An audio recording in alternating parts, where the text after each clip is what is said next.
Prepping your pans to bake a cake or even cupcakes is a super easy process. There are a couple of different ways you can do that, and I'd like to share that with you. I'm Rachael Teufel, and let's head into the kitchen for prepping our cake pans. There are a few different ways to prep your pans for baking.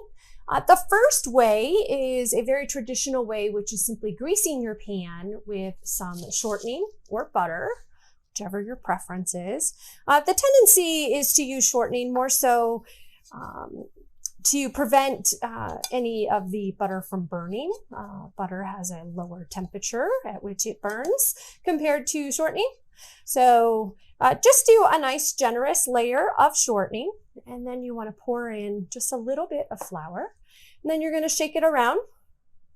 Just want to make sure that you're getting a nice coating, and then you want to turn it on its side. Tapping it works really well, and then just let that flour coat the inside edges as well, making sure that you get your corners, and then you can just tap out any excess. And now you have a pan that has been fully coated and prepped, ready for cake batter. This is probably the most traditional way to do it, and certainly how I did this many years ago when I was baking with my grandmother. This was just the way that we did it until products like this came along. So this product is a baking spray that also has flour in it, and there are lots of different brands. There's also most of our baking brands also sell their own product of this, but this is just a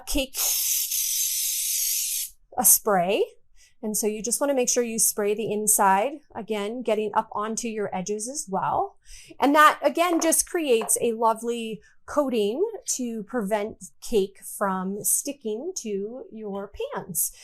It helps just release things very easily so that you don't have to stress over your cakes coming out of the pan.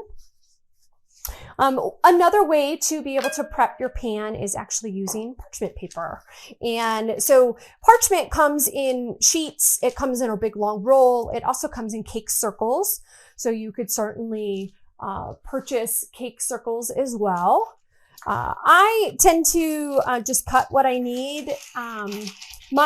My real preference is just to use the spray because it's so fast, quick, easy. It does the job really well, and I've never had issues with it. You certainly can use parchment paper. And what I'm going to do in order to show you how to cut the size for your parchment is just fold it in half and then fold it in half again. And then I like to just basically eyeball the center point. And so I know the width of this is actually, the diameter is 6 inches. I'm going to fold it one more time. And then you can either use a marker to mark it, or if you're like me and you just want to eyeball it, you can eyeball it. And then I just sort of cut at a roundness that is going to give me something very similar to what is on the outside of the pan. Then you just unfold it, and you can just tuck this right down inside. If it fits, wonderful. If it doesn't, you can always trim this down again. You can also let it kind of rise up on the sides of your pan just a little bit as well. And that just helps your corners come out really nice as well. And then you can also do a strip on the inside if you choose.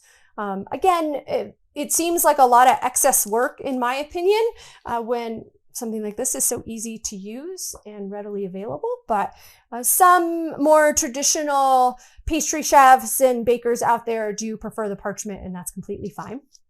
If you don't want to let that rise up on the side, once you mark, like if you saw me, I just sort of ran my finger around and marked it. You can fold it back up and you can see exactly where that line is. And you just cut it again.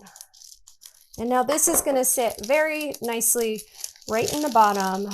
It'll be completely flat and be able to protect your batter from sticking to the pan inside.